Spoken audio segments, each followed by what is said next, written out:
Salawat Nariyah itu nama aslinya bukan Nariyah tapi Taziyah. Imamnya bernama Syekh At-Tazi. Salawat disebut salawat At-Taziyah. Lama-lama sama orang Indonesia jadi salawat An-Nariyah. Itu jin punya tubuh juga, nama tubuhnya tubuh api. Anasir tanahnya nggak ada. Yang paling lengkap di muka bumi, di alam semesta itu tubuh manusia. Ada apinya, makanya bisa marah Habib. Habib bisa marah Habib? Ini Habib loh kita tanyain, Habib bisa marah Habib? Sering tuh. Kalau lagi marah panas nggak Habib? Ada kompor Habib? Nggak ada kompor dalam badannya, tapi kok bisa panas? Berarti ada energi api dalam tubuh kita. Itu. Salaman sama guru sejuk, merinding. Itu ada air dalam diri kita, air keberkahan, ma'ul haya. Mengalir, karena yang mengalir itu air. Energi api juga mengalir, maka kalau kita ada orang tengkar jangan deket-deket, karena panasnya lengket ke badan. Di situ setan namanya dasim bisa lengket ke badan. Ini yang membuat orang bisa tengkar, rumah tangga bisa pecah, ya. Maka kalau ada di rumah tangga satu lagi panas, jangan dilawan pakai panas, bisa meledak jadi bom, ya. Harus ada yang pakai air. Maka enaknya tubuh ini Allah jadikan untuk mengatur alam semesta, disebut khalifah, khalifatullah, ya. Jadi mohon maaf nih para jin, para malaikat, kami bukan sombong-sombong ya. Kitalah khalifah di muka bumi, jadi gak usah takut-takutin jamaah kita ya. Antum gak usah takut sama jin, gak usah takut. Kalau takut tuh sama preman gitu, baru takut kita, sama orang jahat. Ini yang lucu, jamaah takutnya mau udah mati. Orang udah mati kok takut, waras gak? Yang takut tuh sama orang hidup, digerayangin ntar. Coba tidur dekat kuburan, gak bakal digerayangin. Tidur dekat kita, wah gawat. Jadi seharusnya orang-orang berakal dia takutnya di mana? Takutnya sama orang hidup, bukan orang mati. Tapi itulah ujian jadi khalifah di muka bumi. Maka syaitan itu biasa nyerupain dengan muka yang paling menakutkan. Ya, jin iseng. Kata jin, lo sotoy Razi katanya. Ya tahulah dikit-dikit ya, bocoran langit. Baik, jadi diri kita ini, tubuh kita ini, tubuh yang sangat sempurna. Seharusnya kita ini gak usah takut. Nah, Nabi Muhammad dibawa itu, karena di dalam diri ini ada karakter-karakter rendah. Nah, itu dibersihkan semua dari Nabi Muhammad SAW. Waktu beliau masih kecil, umur 7 tahun, itu dadanya diambil, ada 2 darah hitam, dibersihkan. Hitam yang pertama itu sifat kehewanan, hewan ternak. Sifat hitam yang kedua itu buas dan syaitaniah, ada di situ, dibersihkan dari kalbu Nabi Muhammad SAW. Maka Nabi itu nggak pernah lagi bersyahwat seperti kita bersyahwat. Nabi kalau berkeinginan, keinginannya geraknya dari rohaninya. Kalau kita masih karena mata ini jalalatan, ya. Benar nggak? Benar ya? Antum bisa nggak Habib cinta sama orang yang belum dilihat? Sulit bayangin ya? Nah, itulah. Itu bukan hanya cerita di kitab-kitab itu. Ada, saya baru ketemu ada orangnya, dijodohin, belum pernah lihat. Dijodohin sama seseorang, sama kiainya, belum pernah lihat sama sekali. Tahu-tahu cuanteknya. Cantik versi dia, bukan versi aneh. Nabi Muhammad SAW itu dibersihkan waktu kecilnya. Ketika beliau dewasa, beliau ini umur 40 berdakwah terang-terangan. Nah, ini terjadi 3 tahun sebelum pindah ke Madinah. 10 tahun di Mekah, atau di riwayat di kitab ini ada yang nyebutin 13 BB, ada 13, ada 10 tahun. Kita ambil 13 tahun. Berarti setelah 10 tahun beliau di Mekah berdakwah, umurnya sekitar 50 tahun. Kalau versi yang riwayat 10 tahun, umurnya 47 atau 48 tahun. Kolbunya dibersihkan kembali. Tapi nggak dibersih-bersihkan amat, karena sudah bersih. Justru dimasukkan, disebutkan dan riwayat itu, wa utitu bitastin. Aku diberikan dengan satu wadah bejana yang tercipta dari min zahabin, dari emas. Di dalamnya ada air hikmah, air iman, dimasukkan ke dalam. Berarti bedah ini bukan bedah fisik, karena yang dimasukkan ke dalam kolbu Nabi bukan air fisik, itu air hikmah dan iman.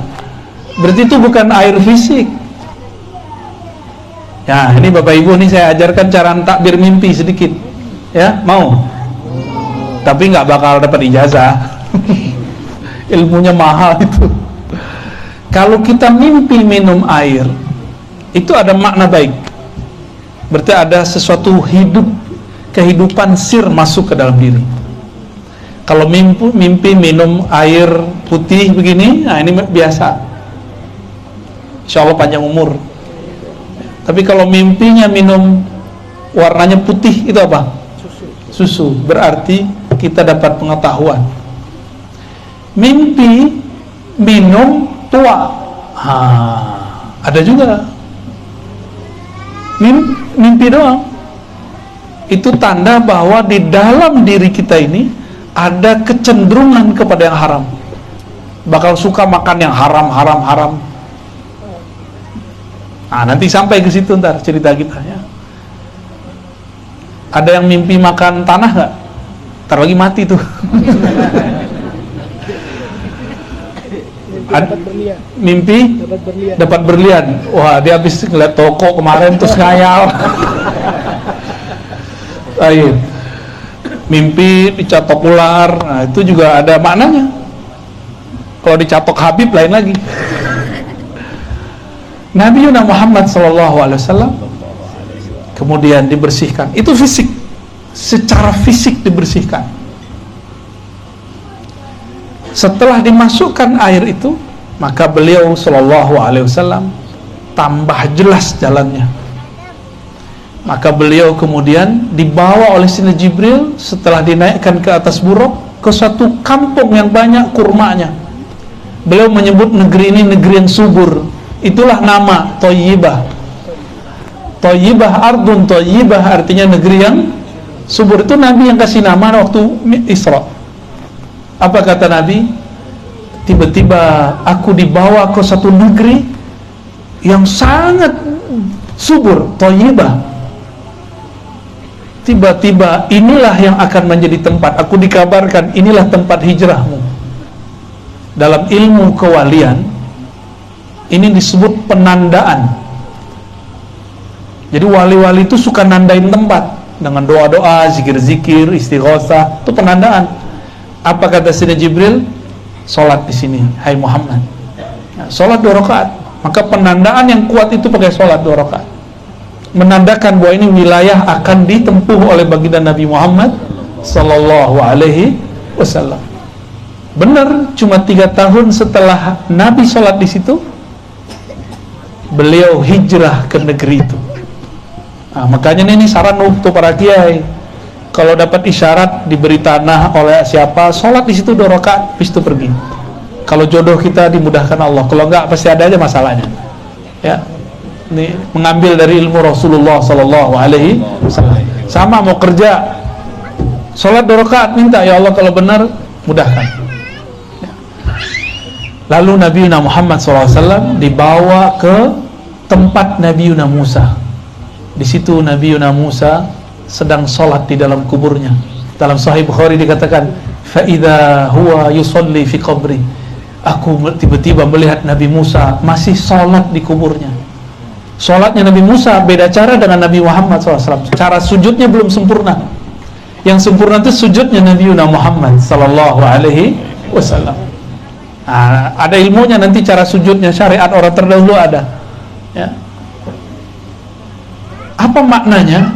Para nabi, para wali di dalam kuburnya mereka masih melakukan proses ma'rifatullah. Itu sholat bukan sholat cari pahala. Orang udah mati masih cari pahala nggak? Orang udah mati masih dapat pahala nggak? Itu sholat apa itu? Itu namanya sholat ma'rifat, bukan sholat ibadat. Kalau kita ini sholat kita ibadat, cari pahala, bener. Tapi kalau di dalam kubur nggak ada lagi.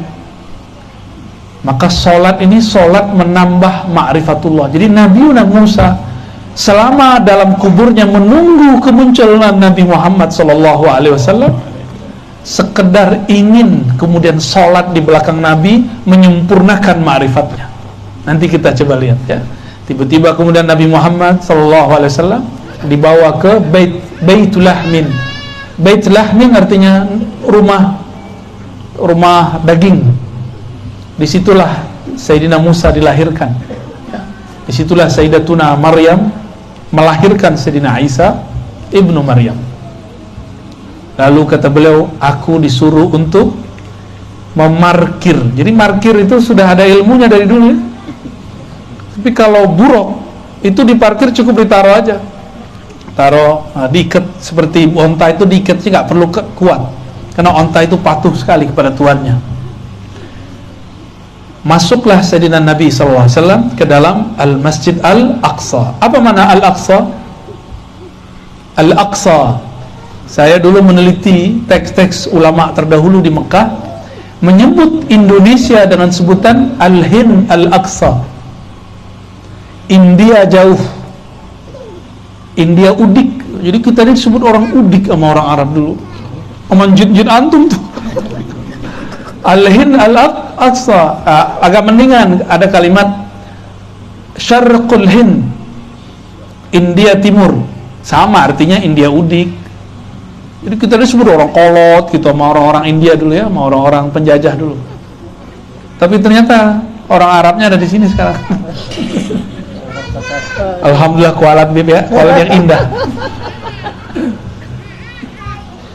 Jadi Aqsa artinya jauh atau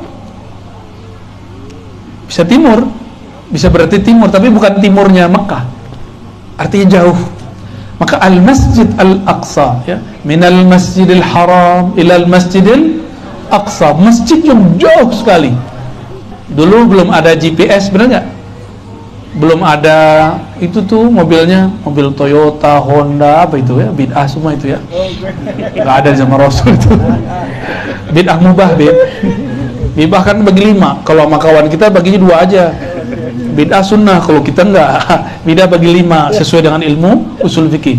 Kebetulan Habib kita ini takhususnya ilmu fikih dan usul fikih. Ngeri juga kalau duduk dekat beliau nih ya, takut dibid'ahin. Dari tadi ada bid'ah Habib. Baik.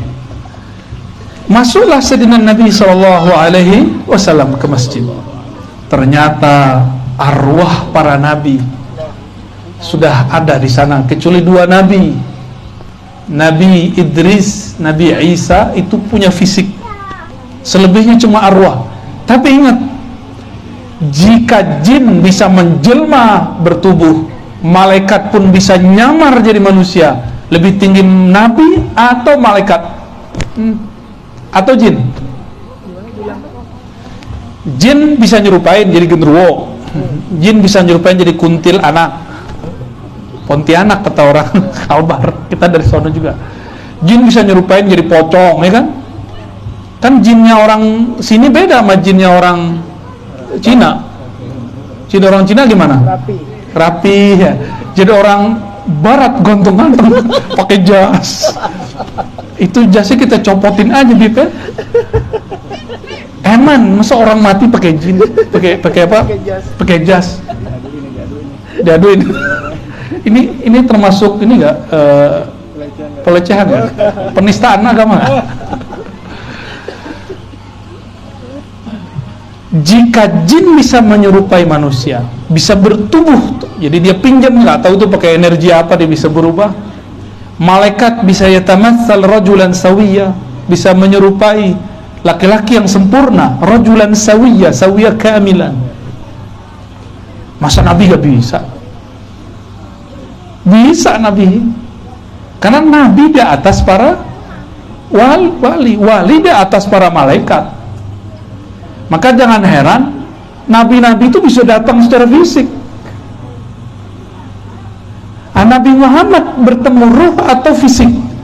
Dua-duanya sebenarnya, tapi tidak disebutkan di teks itu, cuma disebutkan Anbiya wal Mursalun ya.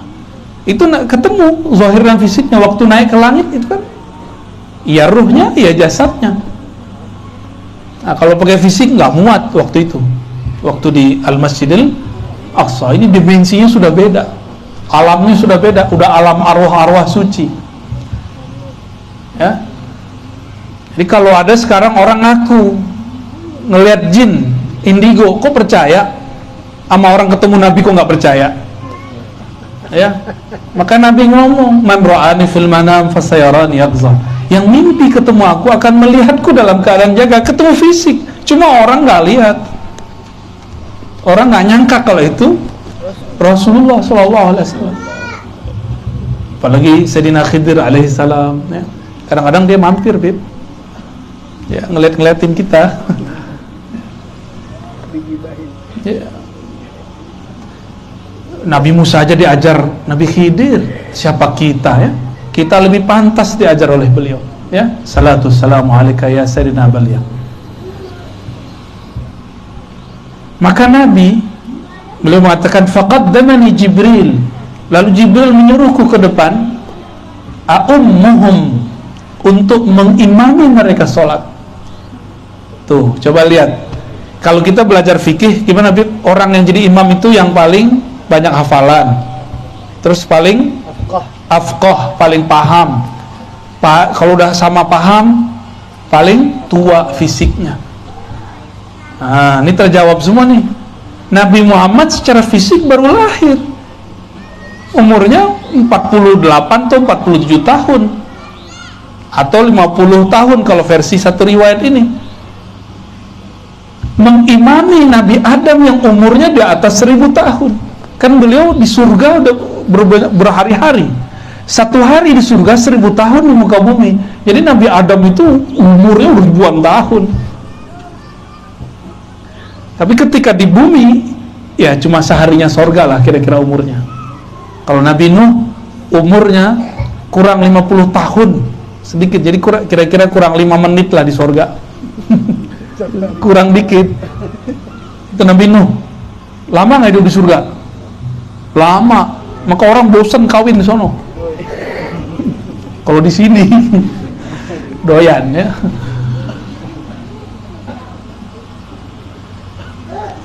Ada tertawa telat.